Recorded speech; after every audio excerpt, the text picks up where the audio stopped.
Let me start by saying that Peter Terry was addicted to heroin. We were friends in college and continued to be after I graduated. Noticed that I said I. He dropped out after 2 years of barely cutting it.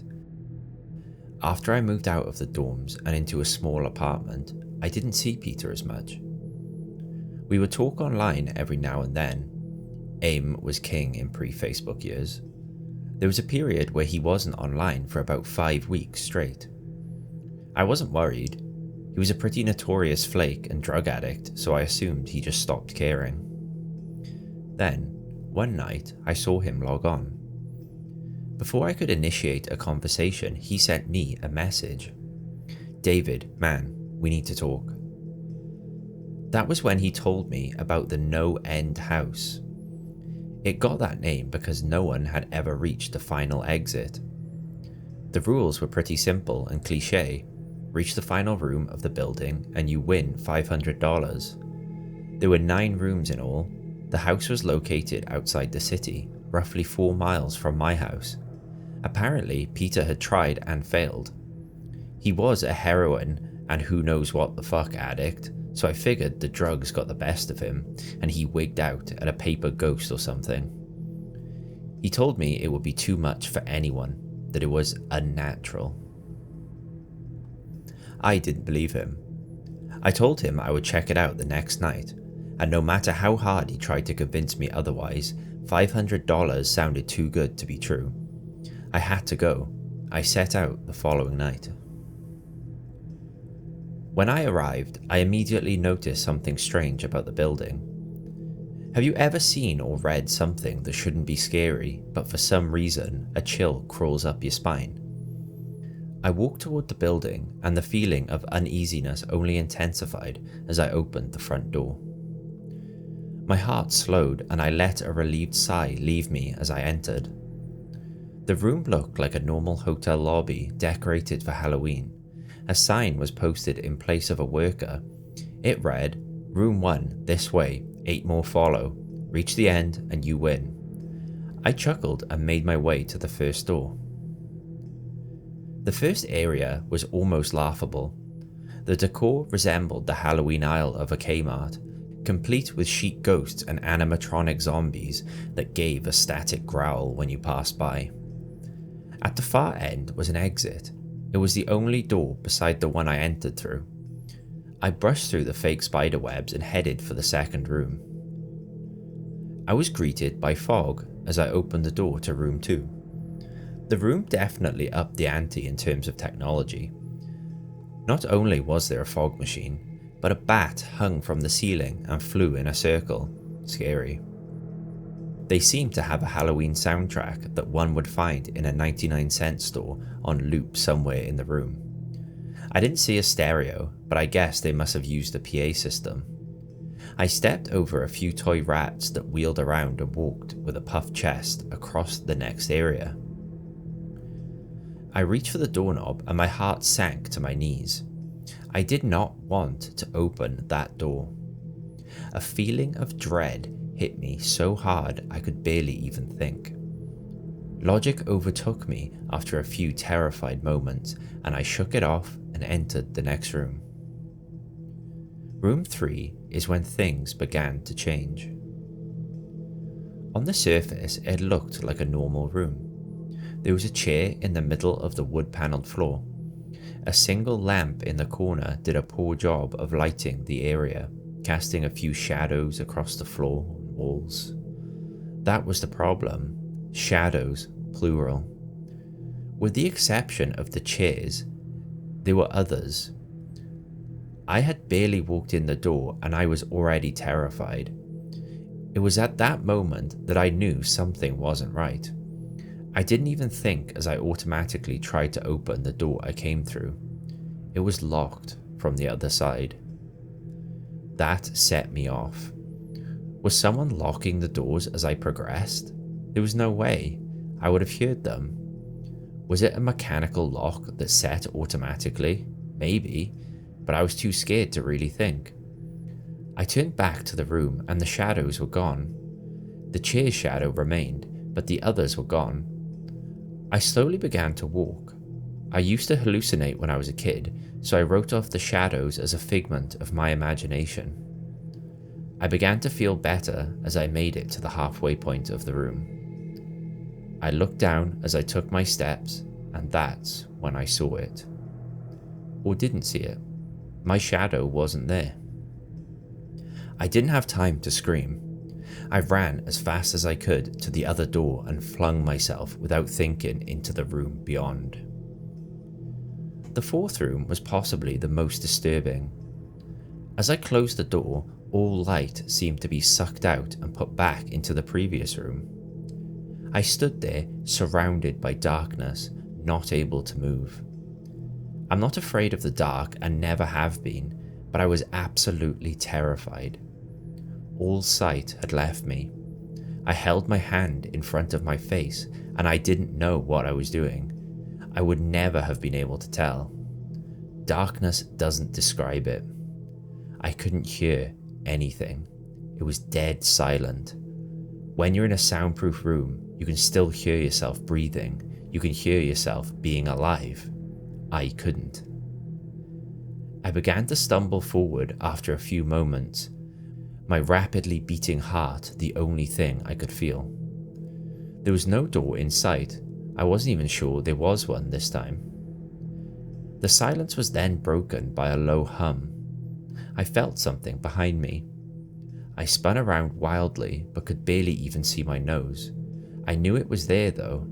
Regardless of how dark it was, I knew something was there. The hum grew louder, closer. It seemed to surround me, but I knew whatever was causing the noise was in front of me, inching closer. I took a step back. I had never felt that kind of fear. I can't really describe true fear. I wasn't even scared I was going to die. I was scared of what the alternative was. I was afraid of what this thing had in store for me. Then the lights flashed for a second and I saw it. Nothing. I saw nothing, and I know I saw nothing there. The room was again plunged into darkness and the hum became a wild screech. I screamed in protest. I couldn't hear this goddamn sound for another minute. I ran backwards away from the noise and fumbled for the door handle. I turned and fell into room 5. Before I describe room 5, you have to understand something. I am not a drug addict. I have had no history of drug abuse or any sort of psychosis short of the childhood hallucinations I mentioned earlier, and those were only when I was really tired or just waking up. I entered the NoEnd House with a clear head. After falling in from the previous room, my view of room 5 was from my back, looking up at the ceiling. What I saw didn't scare me, it simply surprised me. Trees had grown into the room and towered above my head. The ceilings in this room were taller than the others, which made me think I was in the center of the house. I got up off the floor, dusted myself off, and took a look around. It was definitely the biggest room of them all. I couldn't even see the door from where I was. Various brush and trees must have blocked my line of sight with the exit. Up to this point, I figured the rooms were going to get scarier, but this was a paradise compared to the last room. I also assumed whatever was in room 4 stayed back there. I was incredibly wrong. As I made my way deeper into the room, I began to hear what one would hear if they were in a forest. Chirping bugs and the occasional flap of birds seemed to be my only company. That was the thing that bothered me the most. I heard the bugs and other animals, but I didn't see any of them. I began to wonder how big this house was. From the outside, when I first walked up to it, it looked like a regular house. It was definitely on the bigger side, but there was almost an entire forest in here. The canopy covered my view of the ceiling, but I assumed it was still there, however high it was. I couldn't see any walls either. The only way I knew I was still inside was that the floor matched the other rooms, with standard dark wood paneling. I kept walking hoping that the next tree I passed would reveal the door. After a few moments of walking, I felt a mosquito fly onto my arm. I shook it off and kept going. A second later, I felt about 10 more land all over my skin. I felt them crawl up and down my arms and legs, and a few made their way across my face.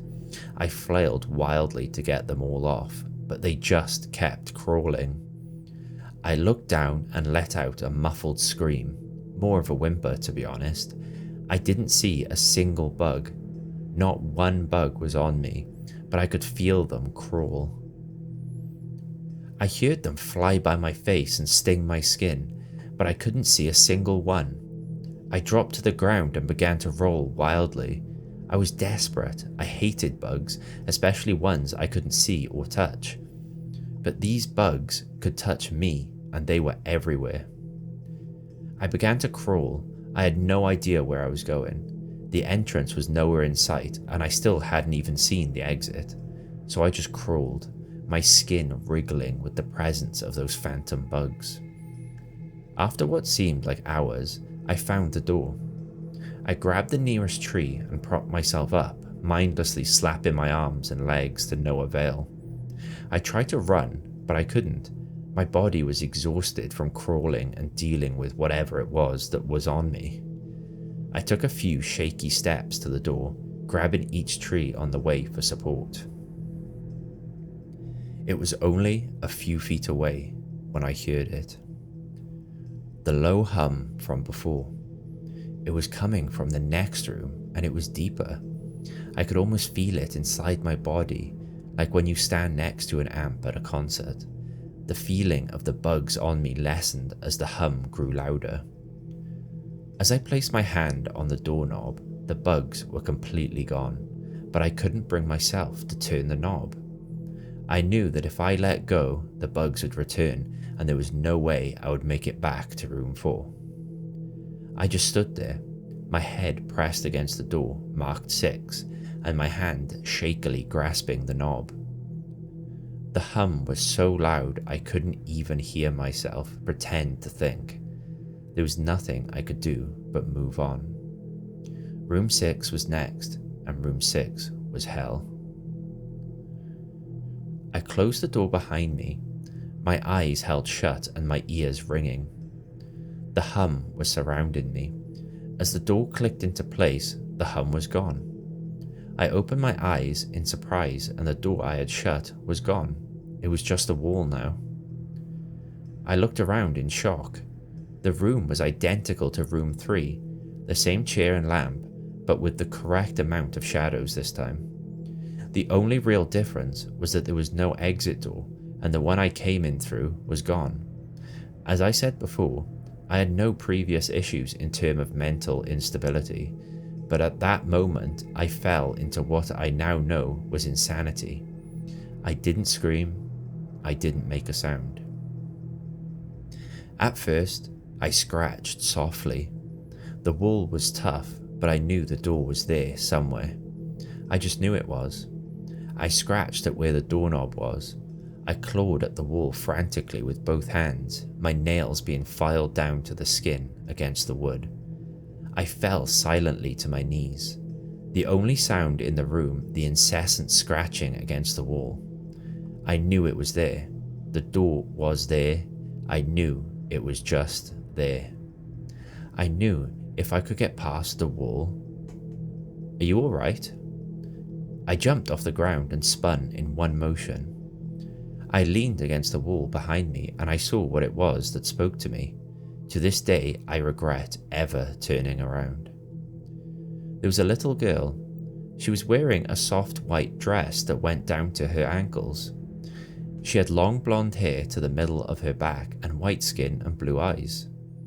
She was the most frightening thing I had ever seen, and I know that nothing in my life will ever be as unnerving as what I saw in her.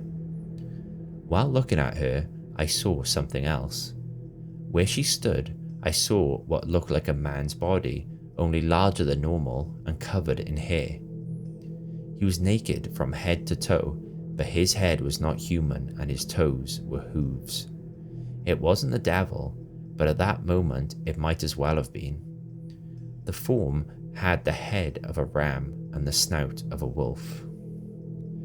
It was horrifying, and it was synonymous with the little girl in front of me.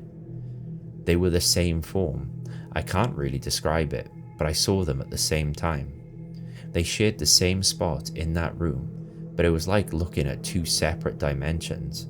When I saw the girl, I saw the form, and when I saw the form, I saw the girl. I couldn't speak. I could barely even see. My mind was revolting against what it was attempting to process. I had been scared before in my life, and I had never been more scared than when I was trapped in the 4th room, but that was before room 6. I just stood there, staring at whatever it was that spoke to me. There was no exit. I was trapped here with it, and then it spoke again. David, you should have listened. When it spoke, I heard the words of the little girl, but the other form spoke through my mind in a voice I won't attempt to describe. There was no other sound. The voice just kept repeating that sentence over and over in my mind, and I agreed. I didn't know what to do. I was slipping into madness, yet couldn't take my eyes off what was in front of me. I dropped to the floor. I thought I had passed out, but the room wouldn't let me. I just wanted it to end. I was on my side, my eyes wide open, and the form staring down at me. Scurrying across the floor in front of me was one of the battery-powered rats from the 2nd room. The house was toying with me. For some reason, seeing that rat pulled my mind back from whatever depths it was headed. I looked around the room. I was getting out of there. I was determined to escape the house and live and never think about this place again. I knew this room was hell, and I wasn't ready to take up a residency. At first, it was just my eyes that moved. I searched the walls for any kind of opening. The room wasn't that big, so it didn't take long to soak up the entire layout. The demon still taunted me, the voice growing louder as the form stayed rooted where it stood. I placed my hand on the floor, lifted myself up to all 4, and turned to scan the wall behind me. Then I saw something I couldn't believe. The form was now right at my back, whispering into my mind about how I shouldn't have come. I felt its breath on the back of my neck, but I refused to turn around. A large rectangle was scratched into the wood, with a small dent chipped away in the center of it. Right in front of my eyes, I saw the large 7 I had mindlessly etched into the wall. I knew what it was. Room 7 was just beyond that wall where room 5 was moments ago. I don't know how I had done it. Maybe it was just my state of mind at the time, but I had created the door. I knew I had. In my madness, I had scratched into the wall what I needed the most, an exit to the next room. Room 7 was close. I knew the demon was right behind me, but for some reason it couldn't touch me. I closed my eyes and placed both hands on the large 7 in front of me. I pushed as hard as I could. The demon was now screaming into my ear.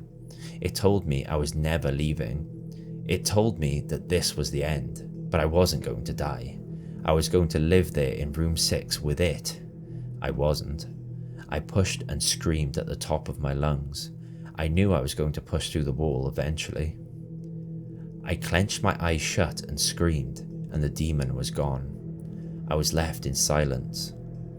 I turned around slowly and was greeted by the room as it was when I entered, just a chair and a lamp. I couldn't believe it, but I didn't have time to waste. I turned back to the 7 and jumped back slightly. What I saw was a door. It wasn't the one I had scratched in, but a regular door with a large 7 on it. My whole body was shaking. It took me a while to turn the knob. I just stood there for a while, staring at the door. I couldn't stay in room 6, I couldn't. But if this was only room 6, I couldn't imagine what 7 had in store. I must have stood there for an hour, just staring at the 7. Finally, with a deep breath, I twisted the knob and opened the door to room 7. I stumbled through the door, mentally exhausted and physically weak. The door behind me closed and I realized where I was. I was outside. Not outside like room 5, but actually outside. My eyes stung. I wanted to cry. I fell to my knees and tried, but I couldn't. I was finally out of that hell. I didn't even care about the prize that was promised. I turned and saw that the door I just went through was the entrance. I walked to my car and drove home, thinking of how nice a shower sounded. As I pulled up to my house, I felt uneasy. The joy of leaving NoEnd House had faded, and dread was slowly building in my stomach. I shook it off as residual from the house and made my way to the front door. I entered and immediately went up to my room. There on my bed was my cat, Baskerville. He was the first living thing I had seen all night, and I reached to pet him. He hissed and swiped at my hand. I recoiled in shock, as he had never acted like that. I thought, whatever, he's an old cat, and I jumped in the shower and got ready for what I was expecting to be a sleepless night. After my shower, I went to the kitchen to make something to eat. I descended the stairs and turned into the family room. What I saw would be forever burned into my mind, however. My parents were lying on the ground, naked and covered in blood. They had been mutilated to near unidentifiable states. Their limbs had been removed and placed next to their bodies, and their heads sat on their chests, facing me. The most unsettling part was their expressions. They were smiling, as though they were happy to see me. I vomited and sobbed there in the family room. I didn't know what had happened. They didn't even live with me at the time. I was a mess. Then I saw it. A door that was never there before. A door with a large 8 scrawled on it in blood. I was still in the house. I was standing in my family room, but I was in room 7. The faces of my parents smiled wider as I realized this. They weren't my parents. They couldn't be, but they looked exactly like them. The door marked 8 was across the room, behind the mutilated bodies in front of me. I knew I had to move on, but at that moment I gave up. The smiling faces tore into my mind. They grounded me where I stood. I vomited again and nearly collapsed. Then the hum returned. It was louder than ever, and it filled the house and shook the walls. The hum compelled me forwards. I began to move slowly, making my way closer to the door and the bodies. I could barely stand, let alone walk, and the closer I got to my parents, the closer I came to suicide. The walls were now shaking so hard it seemed as though they were going to crumble, but still, the faces smiled at me. As I inched closer, their eyes followed me. I was now between the 2 bodies, a few feet away from the door. The dismembered hands clawed their way across the carpet towards me, all while the faces continued to stare. New terror washed over me, and I walked faster. I didn't want to hear them speak. I didn't want the voices to match those of my parents. They began to open their mouths, and the hands were inches from my feet. In a dash of desperation, I lunged towards the door, threw it open, and slammed it behind me. Room 8. I was done. After what I had just experienced, I knew there wasn't anything else this fucking house could throw at me that I couldn't live through. There was nothing short of the fires of hell that I wasn't ready for. Unfortunately, I underestimated the abilities of NoEnd House. Unfortunately, things got more disturbing, more terrifying, and more unspeakable in room 8. I still have trouble believing what I saw in room 8. Again, the room was a carbon copy of rooms 3 and 6, but sitting in the usually empty chair was a man. After a few seconds of disbelief, my mind finally accepted The fact that the man sitting in the chair was me. Not someone who looked like me, it was David Williams. I walked closer. I had to get a better look, even though I was sure of it. He looked up at me and I noticed tears in his eyes. Please, please don't do it. Please don't hurt me. What? I asked. Who are you? I'm not going to hurt you. Yes, you are. He was sobbing now. You're going to hurt me and I don't want you to. He sat in the chair with his legs up and began rocking back and forth. It was actually pretty pathetic looking, especially since he was me, identical in every way. Listen, who are you? I was now only a few feet from my doppelganger. It was the weirdest experience yet, standing there talking to myself. I wasn't scared, but I would be soon. Why are you? You're going to hurt me. You're going to hurt me. If you want to leave, you're going to hurt me. Why are you saying this? Just calm down, alright? Let's try and figure this. And then I saw it. The David sitting down was wearing the same clothes as me, except for a small red patch on his shirt, embroidered with the number 9. You're going to hurt me. You're going to hurt me. Don't. Please. You're going to hurt me. My eyes didn't leave that small number on his chest. I knew exactly what it was. The first few doors were plain and simple, but after a while they got a little more ambiguous. 7 was scratched into the wall, but by my own hands. 8 was marked in blood above the bodies of my parents. But 9? This number was on a person, a living person. Worse still, it was on a person that looked exactly like me.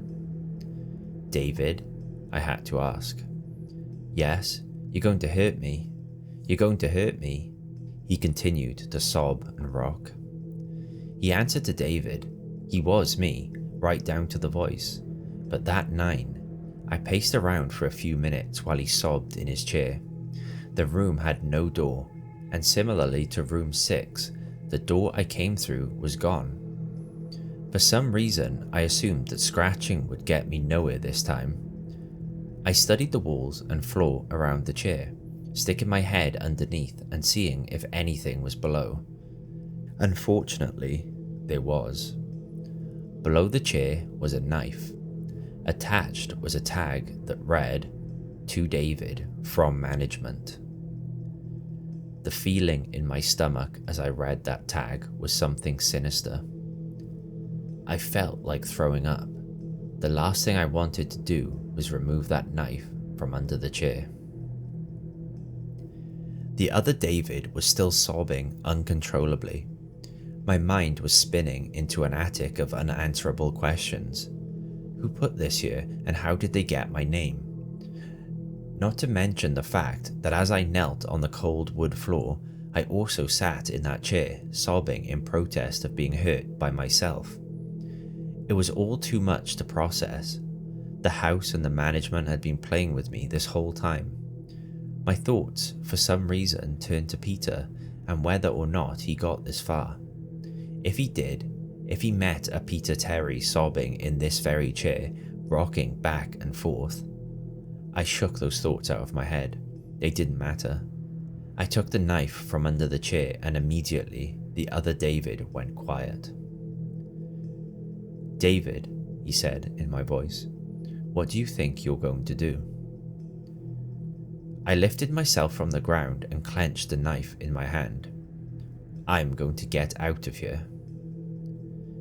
David was still sitting in the chair, though he was very calm now. He looked up at me with a slight grin. I couldn't tell if he was going to laugh or strangle me. Slowly he got up from the chair and stood facing me. It was uncanny. His height and even the way he stood matched mine. I felt the rubber hilt of the knife in my hand and gripped it tighter. I don't know what I was planning on doing with it, but I had a feeling I was going to need it. "Now," his voice was slightly deeper than my own, "I'm going to hurt you. I'm going to hurt you and I'm going to keep you here.